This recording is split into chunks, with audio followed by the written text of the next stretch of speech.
All right, all right, all right, all right. Ooh, boy, is that a shadow. Holy cow. Let's see. What do we got today? Today is January 20th, 2021. And coming up a week from yesterday is our vMix 101 class. So let's see who we've got in the audience today. Looks like me and Amnon. All right, that's the way it's all started. Back in July of 2012, coming up on 9 years. Holy cow, 9 years! Wow, amazing. John is here. All right, welcome. John just decided to flip over from 30 frames a second to 60 frames a second on his video, I guess after watching us do it here a couple of weeks ago. And just about maxed out his CPU at 93%. John, I'm going to see if we can't figure out some strategies to bring that back down. Because I know you like the 60 frames a second. I like the 60 frames a second. I think it looks good. But if it's causing problems, it's probably not worth it. And maybe we can play with some bit rates. Maybe we can play with some FFmpeg settings that can require, although a lot of that's done in the video card. Yup. We'll see what we can do. It's always interesting to get into those kind of things. But today's show is going to be kind of interesting. We're going to talk about the Netgear POE switch that I use here in the studio, and also that I've been recommending to clients. And so I've got one here that even though I've got one that I'm using, I've got another one. I'm not gonna disconnect the one I'm using because everything would go black. That wouldn't be good. Let's see, Tom, do you have any experience with the Zcam E2C as a studio camera? No, I do not. I have not seen it. $800 seems like an amazing price on a 4K camera. One of the things that camera companies will do to keep the price down is that they keep the sensor down. And so you may have 4K, but you may have it on a sensor that's about the same size as one that would be used for HD. So you're not getting the 4K experience. You're not getting full-size pixels. You're getting small pixels. I guess that's okay.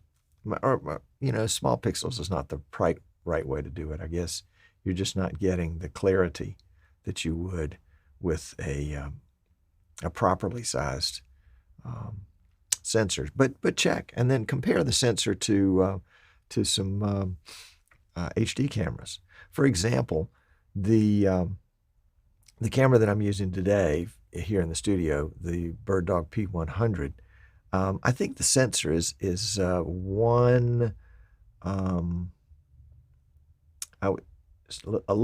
teeny bit larger than 1/3 of an inch. It's like 1/2.7, something like that.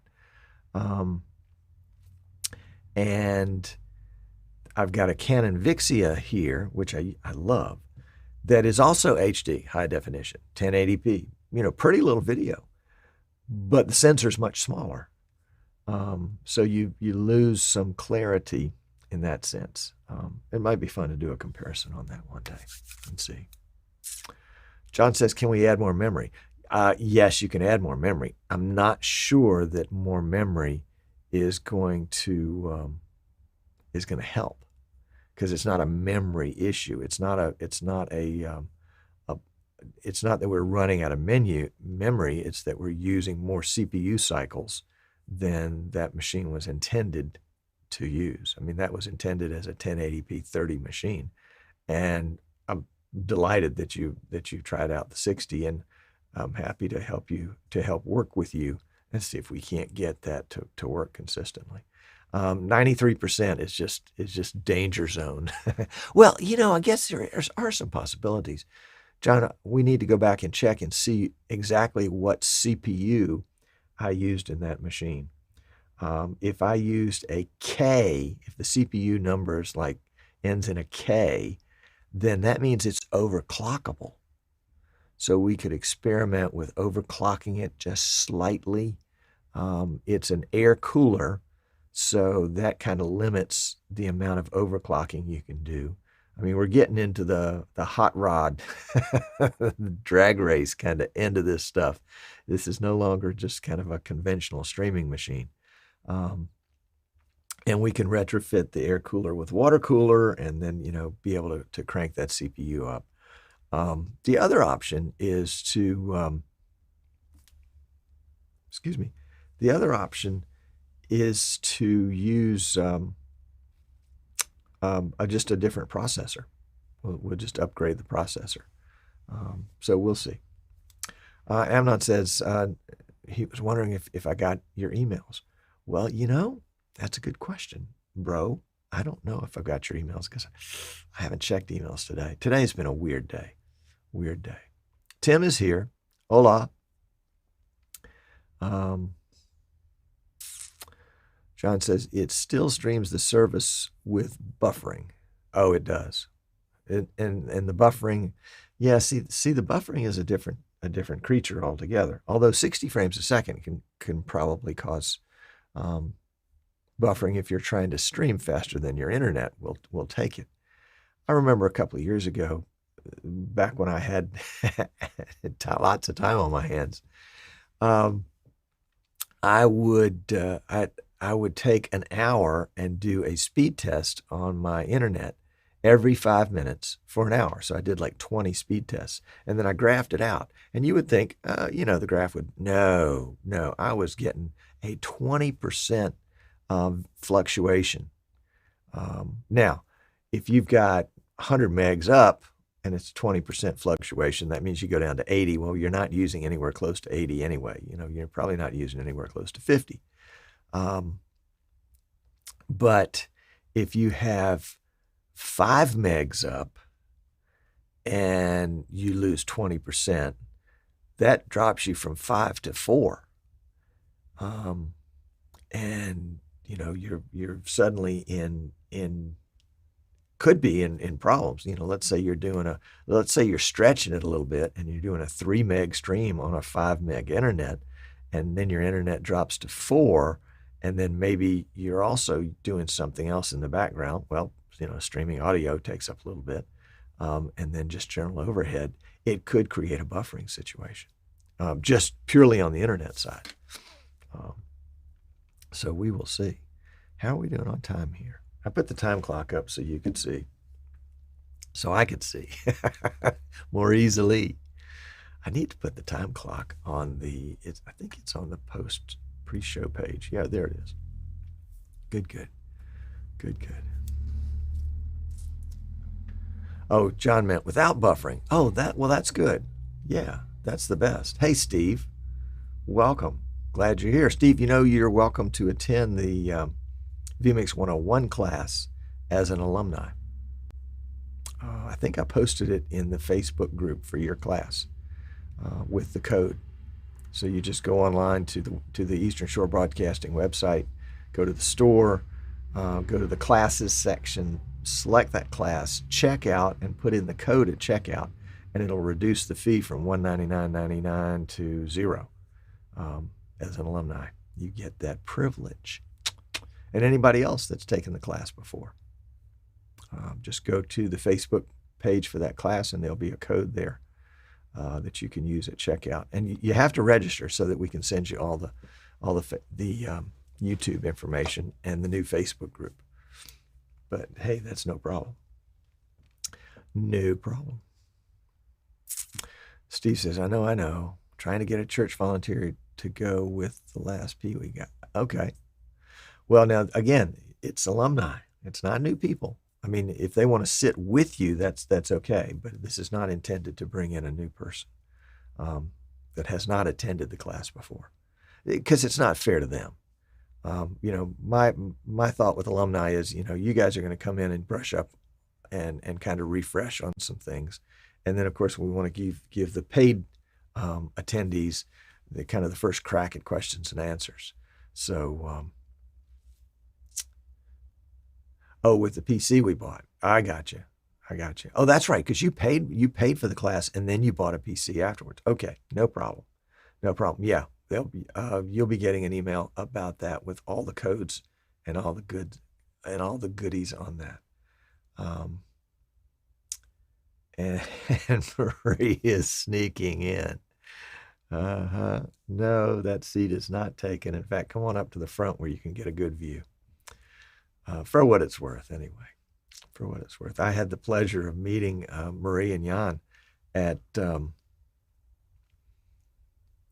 IBC in the fall of 2019. And what a treat. What a great couple. Hello, Dean. Glad you're here. Steve says that the PC we built for him is all working great. All right. Marie wants to know, has Tom started selling volunteers? Yeah, that's right. You hang around too long and we'll sell you, or at least we'll rent you out. Yeah, there you go. Got it. Okay. How are we doing on time? We got a minute and a half. Very good. Well, it's going to be a fun show today. Marie, I wonder, is John lurking in the background, because he may need to chime in on some of this stuff, because we're talking about networking gear, and that is not my strong suit. But nevertheless, I'll be talking about it.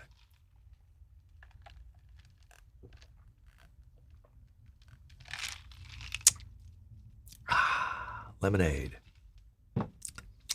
All right, well, we'll miss Jan for later. All right, well, let's get this show on the road. We're counting down here. And I love the vMix countdown. In fact, watch what happens when it reaches 0. It's really cool. I think, unless I change the color scheme. Rich is here. Rich, what did you miss? Oh my gosh. Well, we're talking about this little counter. Whoops. Right there. And what happens when it counts down to 0. That's right. The background behind me explodes. No, that wouldn't be fair or fun. No. You haven't missed anything. We're just chatting. Getting ready for the show.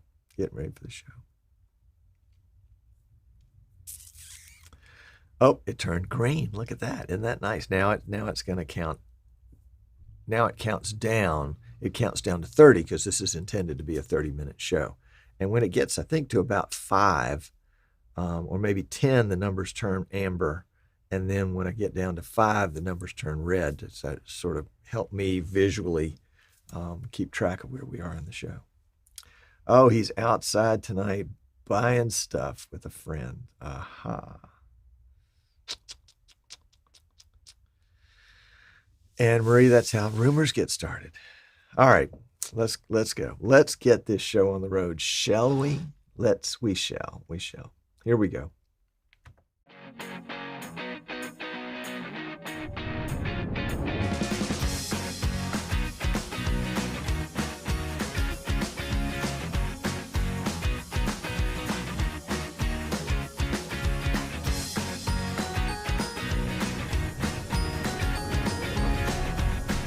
There we go. All right.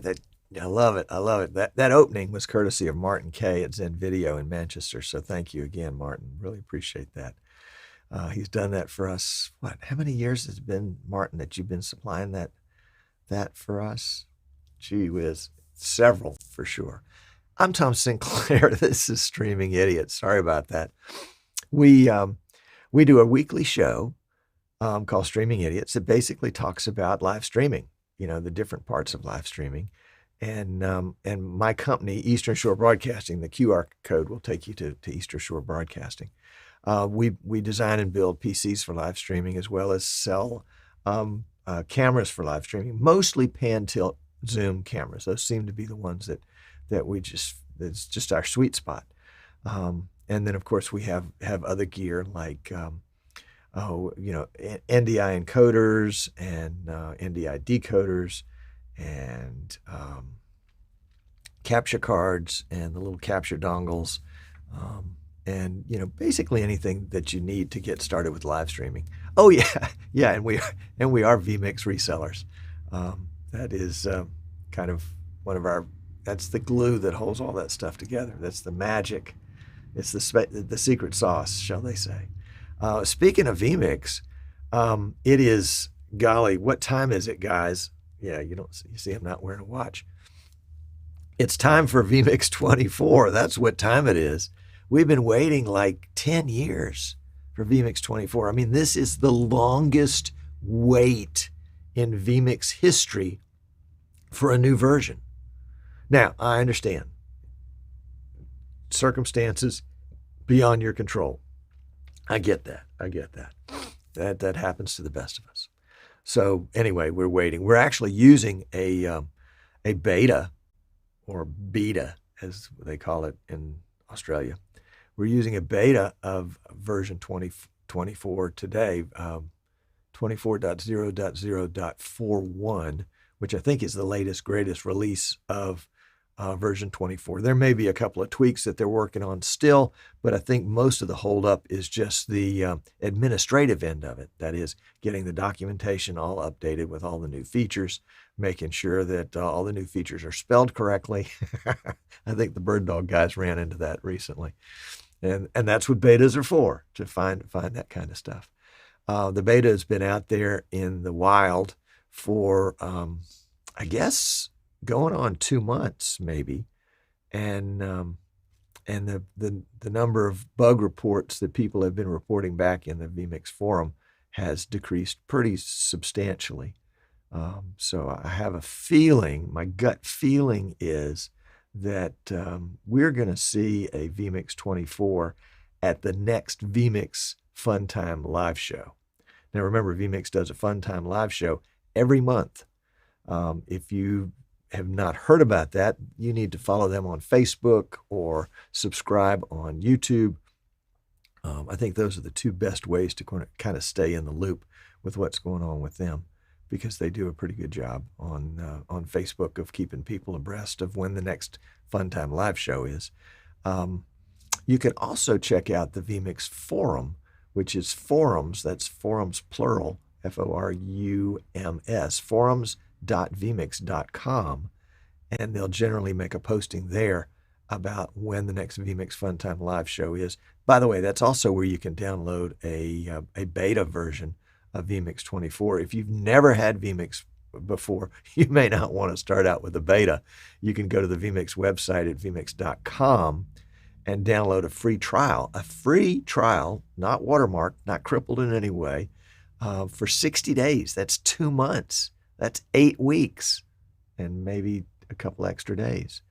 And so you get a chance to use it. That's actually the premier package, the $1,200 vMix Pro package that has every feature vMix has. And it kind of gets you spoiled, but at least it gives you a taste of all the cool things that vMix has got going. And then the vMix YouTube page is just full of dozens and dozens and dozens of tutorials on how to use vMix. And I think they've got it set up with some playlists so you could start out at the beginning on how to use vMix. Funny that we would mention that. Really, it's me.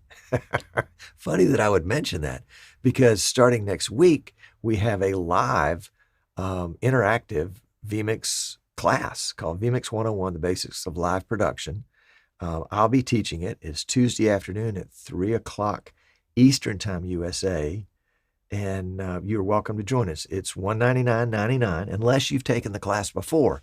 If you're an alumni, you get to take the class for free, or if you've purchased a PC from us in the last year with vMix on it, you get to take the class for free. And if you haven't already gotten information in your email about that, you will be shortly. So the class starts next Tuesday, runs for 6 weeks, covers vMix kind of top to bottom. It's kind of like the old survey classes in college at the university that might, like history, that might cover 1,000 years of history in a semester. So it's what we would call an overview. We're touching on almost every feature in vMix. We're not going in depth, but Part of it is to expose you to the breadth and width of vMix. And then we'll also be doing sort of little projects on how to set up in fact, the very first class we'll be setting up a production. So it'd be pretty cool, pretty cool. And that you can get more information at easternshorebroadcasting.com. Sorry for the long commercial here, but it's a fun class and it's interactive. There'll be a series of lessons each time, and we'll take a break between lessons for questions and answers, so you can bring all those questions you've always wondered. Is somebody asking about the focus? Yeah, I made some changes here, and maybe I need to get my head more in the center. Sorry about that. Yeah, it's probably me. It's me. I had a rough night last night. I'm out of focus. It's shifting. Yeah, it's I need to go in and check the settings on this camera. I thought I had taken it auto. I had taken the autofocus off, but we'll see. So hopefully, maybe if I put my hands up like this, it will more closely focus on me. Does that work? No, can't do that. All right. It's my voice that you're here for anyway. All right. So today we're gonna talk about a subject that I really swim in the shallow end of the pool on, but nevertheless, I think we need to have a go at it. And we're going to be talking about a product, the Netgear. What is this rascal called? The Netgear GS108PP. And you say, Tom, what's a PP? Well, PP probably is for Power Plus. Let's see, do we have some pictures here we can bring into this broadcast? Let's see how we can do that. Can we just drag it from there? Yeah, there we go. How about that? Drag and drop. What a great idea vMix came up with. Yeah, this is the Netgear, and it is this is the one I use here in my studio, and it's 8 ports PoE plus. And you notice they're grouped in groupings of 4 for this particular switch. That doesn't have a meaning, but there is another switch similar to this one where 4 of the ports are PoE and 4 are not PoE. It just as a general kind of background, the switch has, let's see, let's go ahead and bring in this other photo. It is rack mountable. You can see the rack ears there in the front. It includes a brick power supply, which is kind of nice because it means if you're plugging it in somewhere, it plugs in with a conventional outlet. It is a 123 watt power supply, so it'll supply up to 30 watts per port on the 8 ports. It has 16 gigs of bandwidth, so that means each port has upload download of a gig because it's a gigabit switch. Of course, you're going to need at least Cat 5e to use this guy because Cat 5 won't carry the electricity, and it is compliant with the 802.3 AF. So for your PTZ cameras and such.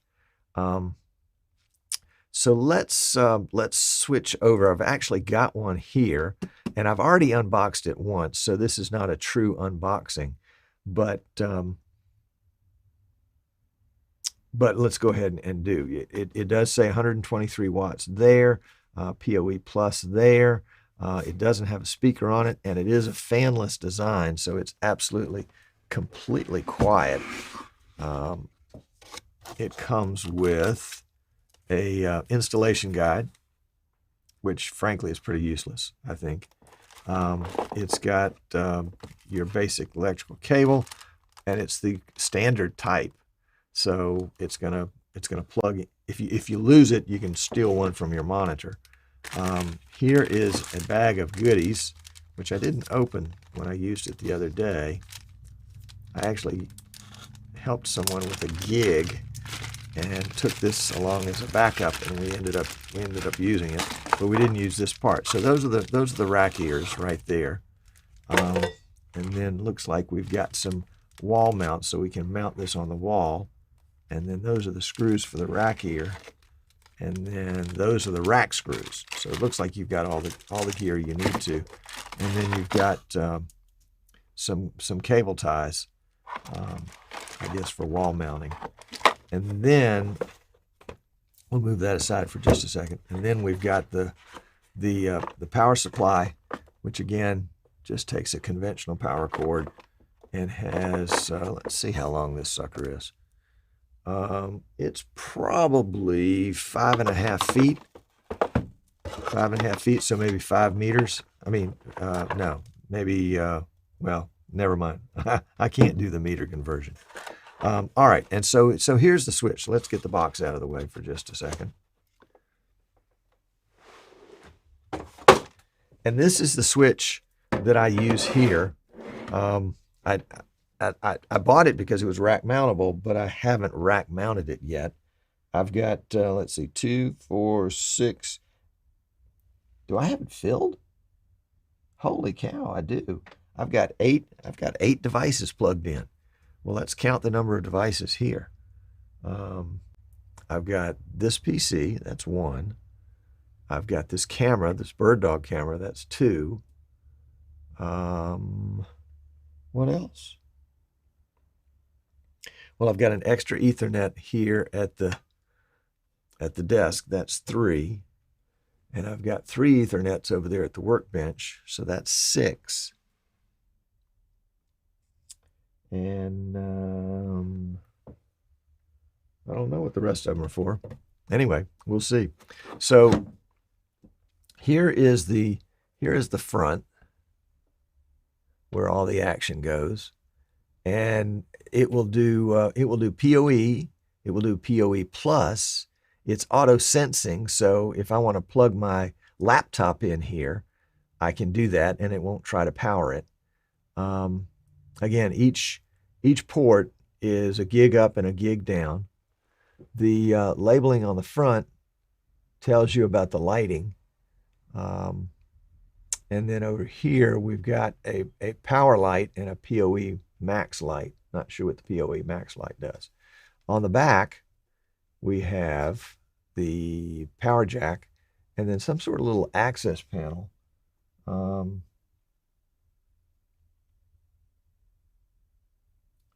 And looks like looks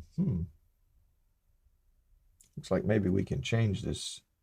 There's a little toggle switch under that port, under that cover right there. Maybe we can change the wattage on that.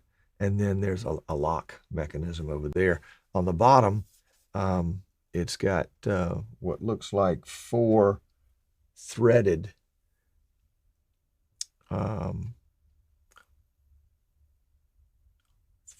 holes that would be for, I guess, some sort of desktop mounting. And then the 2 stars here would be for wall mount. On the end, we've got 4 threaded openings. Same on the other end. That's going to be for the rack ears. So looks like, and it's a good solid metal case. Not much ventilation. Little vent across the top, it looks like, but that's about it for ventilation. And in fact, I'm going to reach down and touch mine right over here and see. And it's barely warm to the touch, so I suspect it's not requiring a whole lot of ventilation to keep it cool. The thing I like about it the most, you know what? I forgot to switch over, so you guys didn't get to see any of that, did you? Let's go through it again real quickly. Sorry about that. I need a director here. This is the front with the 8 ports. Some indication here of what the lighting on these means. Power light and PoE light. The top is slightly vented, but not really necessary.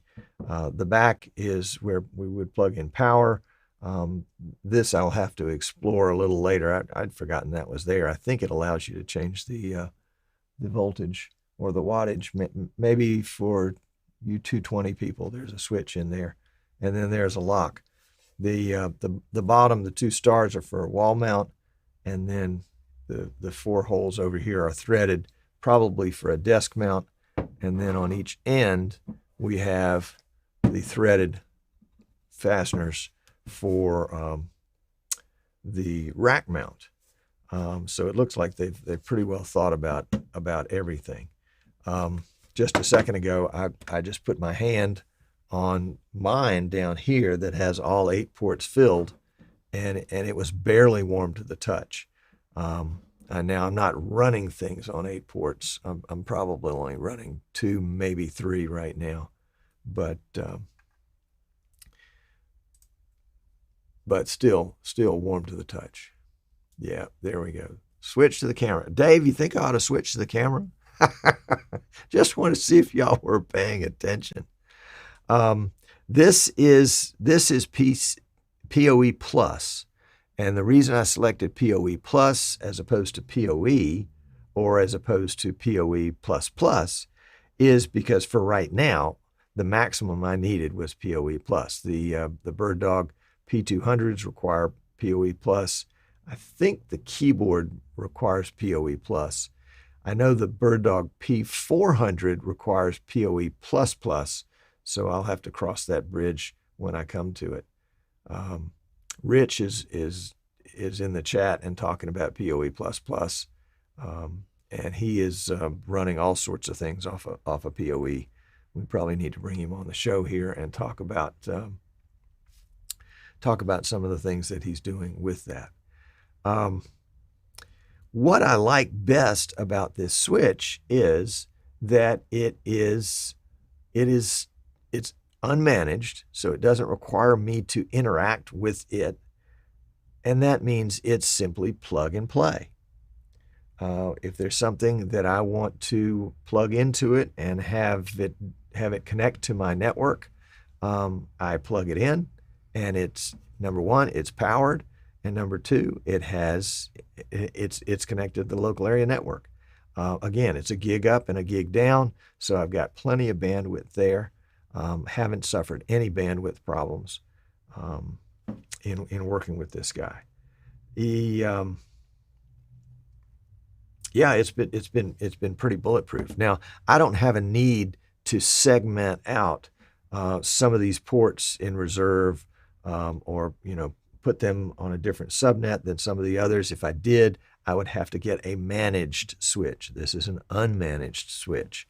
And so for dummies that have a fairly simple need, and I would say a simple need would be something like maybe just setting up a small network that would include some PTZ cameras and maybe a PTZ controller, and then maybe the PC, and then maybe access to the internet.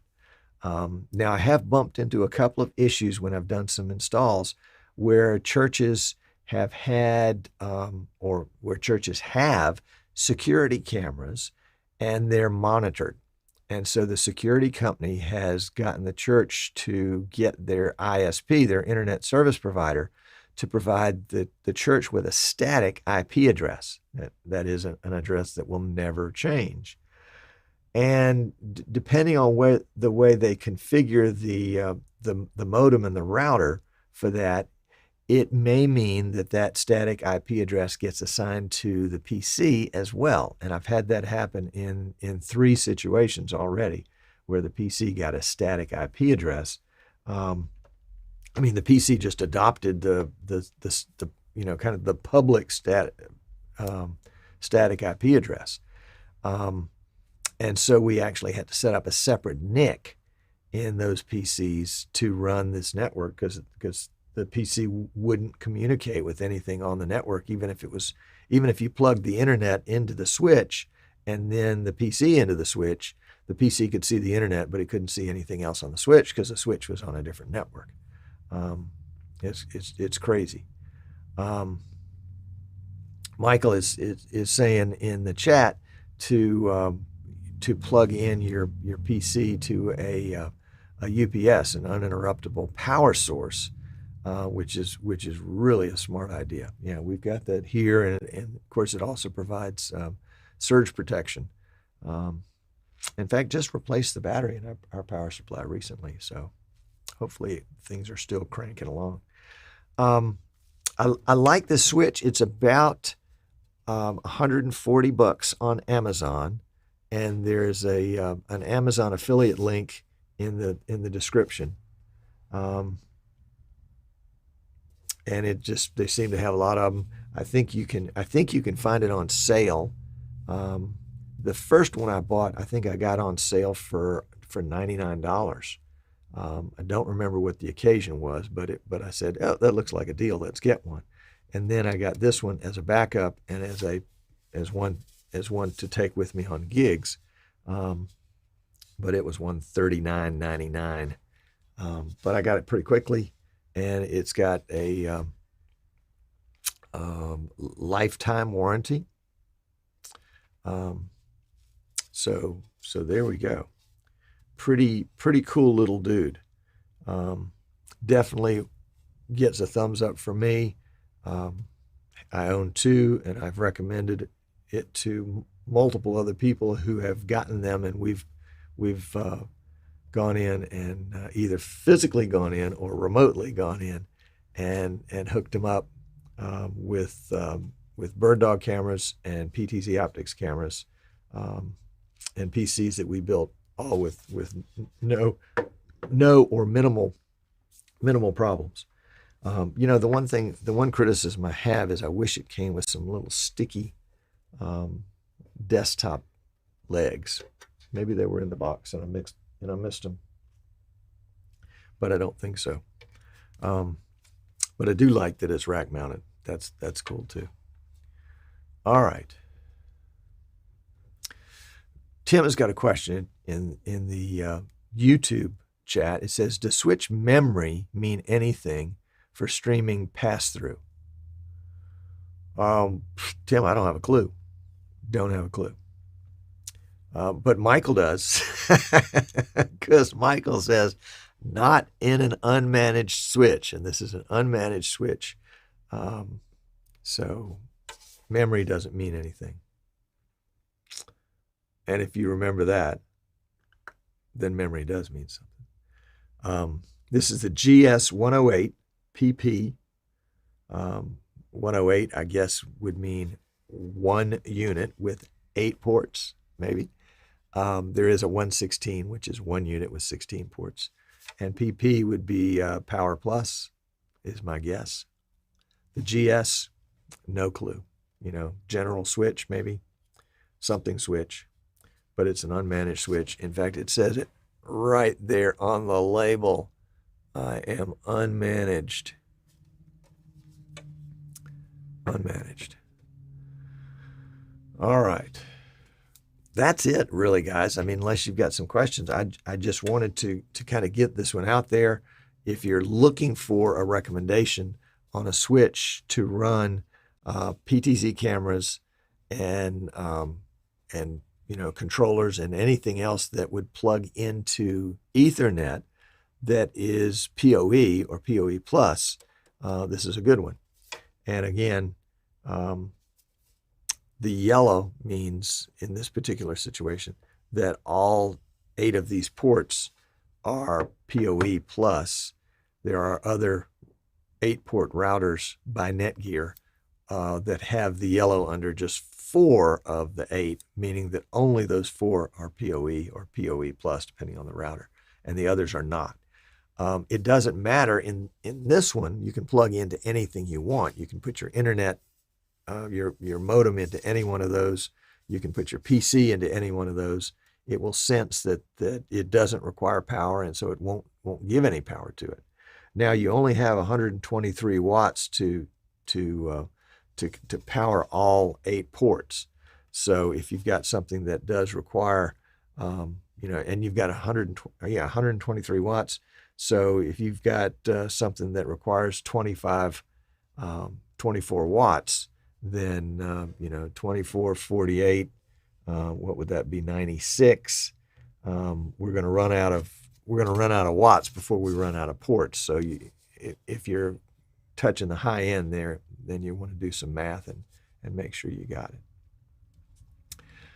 Eric is asking, does Netgear make a 10-gear switch with PoE++? I would imagine they do. They're in the switch company. They're in the switch business. But that's a good question. I think, as we move more and more into transporting video over the network is going to have to get stouter. And the next step up, realistically, I think the next step up from a gigabit network is going to be a 10G network. I think there might be some 2Gs and 5Gs out there, but I think the 10 gig network is going to be the one that is going to be the economy of scale. And we'll see more and more providers trying to fill that niche as opposed to fill the 2 gig niche or the 5 gig niche.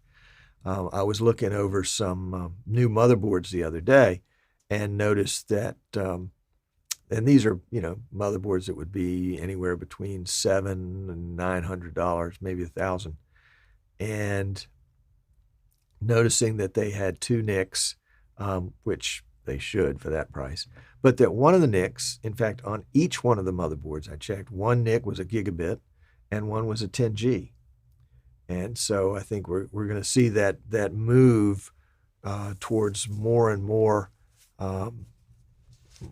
capacity in all the different pieces in terms of speed and the ability to kind of carry the load. Right here we've got a switch that's capable of 16 gigs up and down. Couldn't do it because nothing else would support it. But that's the theory there. All right, let's see what else we got. Michael is holding school in the chat that a switch needs some memory to store an ARP table to know where to send the packets. Eric says that his PC is an Asus X299 Sage 10G. Okay, very good. And is that, how many NICs on that motherboard, Eric? More than one? Or one, and that one is a 10G? Interesting to know. It's the kind of thing, somebody called me the other day and they said, we think we want you to build a PC for us, but we may build it ourselves and we may just get you to help us build it. Okay. Eric's got 2 10G NICs. Good deal and good answer. And they said, but we don't do this. We don't build PCs. So we don't know what to get. We know what we want it to do, but we don't know what to get in order to make it do what we want to do. And after a brief discussion, they realized that they really just needed to get us to build something for them instead of trying to hire me as a consultant to advise them on how to build a PC. And what they get with that, of course, is they get tech support. If they've got a question or a problem, they've got somebody to call. If they build it themselves and they have a question or a problem, it's like, hello, Google. How do we put this problem into words and hope that somebody else out there maybe has known about it? Yeah, and occasionally you can get parts that just don't always work well together. Yeah, there was a day when, for example, I think this is long gone, but there was a day when Blackmagic capture cards, some of them did not work in some Dell PCs. They just wouldn't run for whatever reason. And I think that's kind of come and gone, but that's kind of the background knowledge that people in the industry carry forward and can save you a bunch of time, and time is money. Yep. All right, well, that's the review, as it was, of the Netgear unmanaged switch the GS, what do we got? The GS108PP with 8 ports of power. 8 ports power. All right, we're going to move into the post show. If you have any other questions, give me a holler. We'll be right back with post show.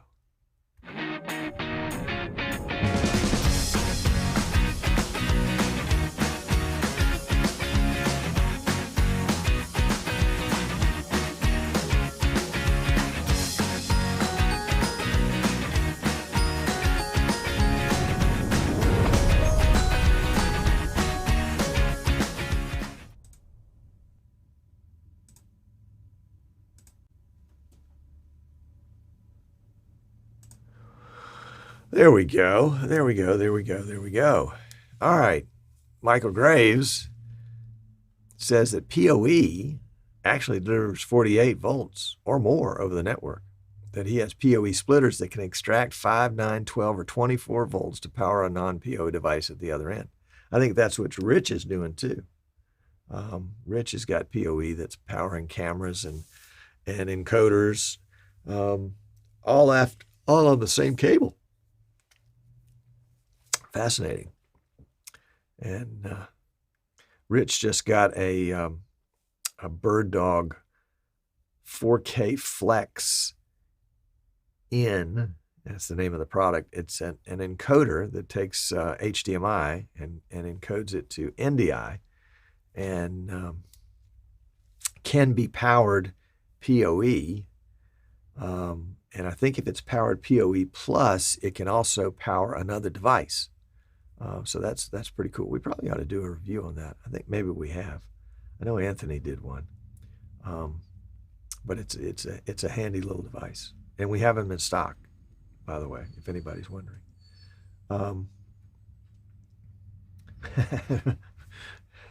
Let's get some of these good comments up here. Talking about Rich, says that his gigs look more like a network closet now. Before he had SDI and XLR and Ethernet, and now it's just Ethernet.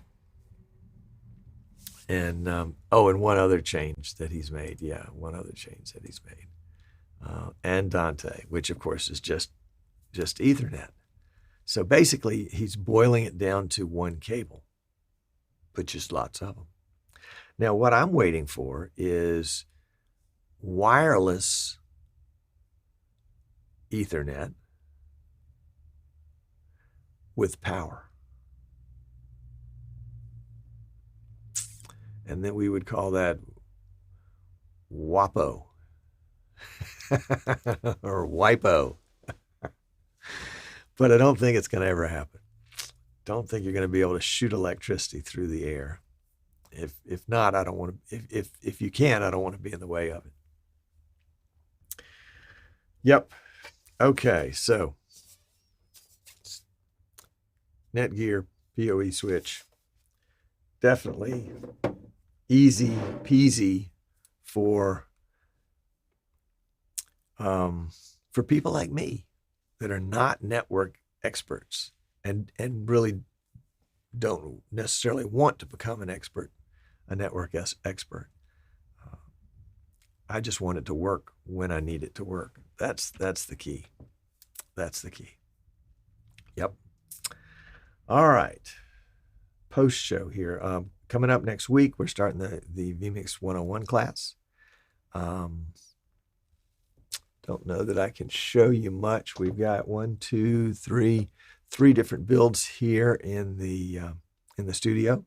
One of them is one of those reclaimed portable PCs that Acme portable PCs out in California made. We bought a batch of, I think, 12 of them that were between, say, 6 and 8 years old. They were pretty well toast internally. I just wanted them for the case because they've got a cool little case that one of the panels flips down and it has the keyboard and a mouse pad on it, and it exposes a 17-inch monitor. And so we're building one of those for a school up in Minnesota. And then we've got a kind of a beastly PC. It's a i9 Obsidian build for a remote. Actually, he started out as a DJ, but now he's moved into to live streaming, and he wanted enough horsepower to do anything he wanted.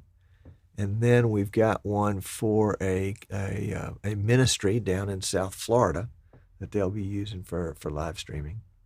So got some fun stuff going on here. All right, Dennis says, welcome, Dennis. My experience is if the PC is plugged into the network when the IP... Okay, my experience is if the PC is plugged into the network, when the ISP switch reboots, the PC will pick up the static IP address.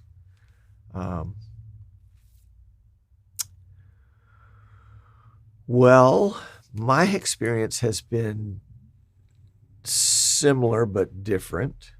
And again, shallow into the pool for me. Here in my studio, we have internet. Our internet provider is AT&T with what they call UVerse, which is essentially using the old telephone cable, the old DSL connection, to a modem with a built-in wireless router and built-in 4-port switch. And we get a 20 megs up and 100 megs down, and we do not pay extra for the static address. I did at one point because I thought it was necessary for a project I was working on. Turned out it wasn't.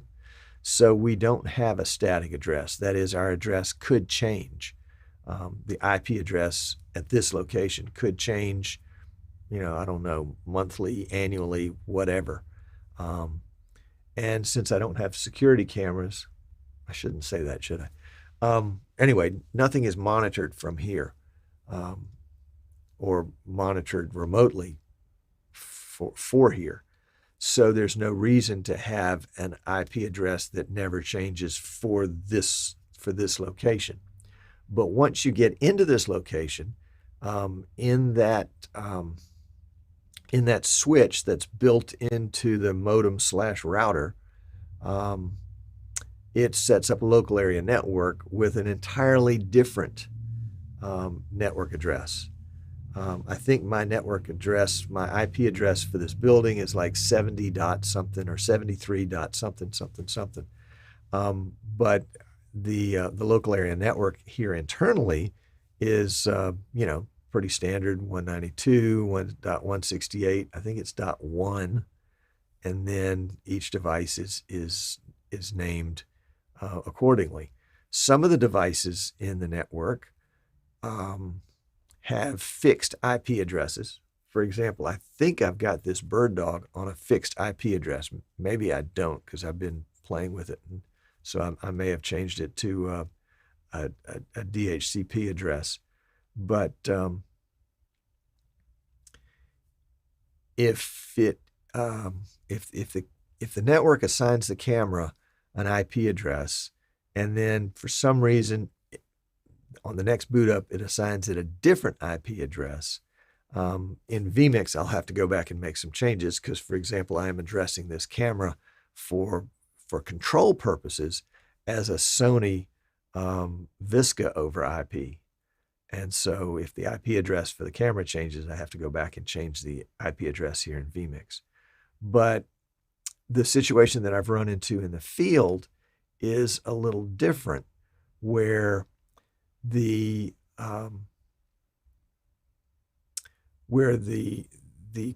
PC that's plugged into their local area network actually takes an outside IP address. I don't know if it's the same one that everything has. That wouldn't be possible, or it's just a different. I don't know how that works, but I do know that when I plug that PC into this switch and plug their internet into this switch, that their PC doesn't see anything that's on this switch. And the PC may end up, the switch may end up with a .192 network address or a .69 network address. Excuse me, not dot, but 192 dot or 169 dot. Now I can go in. I had this happen with an iMac this week, and we went into the iMac and we changed the IP address of the iMac to be the network, and then we could see things, but we couldn't see the internet anymore. So it was a kind of a choice. I need to get some more information on that, but it does appear to be an issue that at least 3 of my clients have faced recently, as we've set up systems where they had security cameras on site, and the security company had requested that that there be a static IP or what I might call a permanent IP address assigned to that location. So that's what little I know and have been able to understand from purely a layman's standpoint. Purely a layman's standpoint. So, Rich, what no security? Time for a ring camp. Rich, that's an excellent idea. Excellent idea. Could just hang it right up there, and I'm kind of in an isolated location, even though I've got a pretty big road outside me. But it never hurts to have a little security. Yeah, we'll get some security. Excuse me. Oh, goodness. Am I keeping you guys awake too? No, just teasing. Just teasing. Let's see.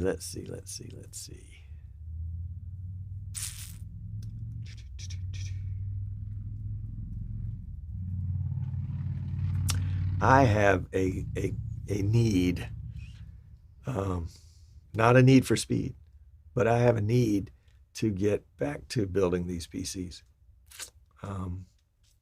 So I am going to close out the show here at about 3:45. If you have any questions or comments, throw them in now. Otherwise, I will catch you on the flip side. Thank you for tuning in. Don't forget, if you're interested in the vMix 101 class starting next week, you can get more information at easternshorebroadcasting.com. Rich says, another great show. Well, Rich, it really wasn't a great show, but I really appreciate you saying that. I think you're just sucking up because you want to come on the show. I'm teasing. Rich is a great guy, by the way, and I count him as a good friend. So thank you all for tuning in. We will let you go out with some music for a second as we wind up the stream, and we will see you next week.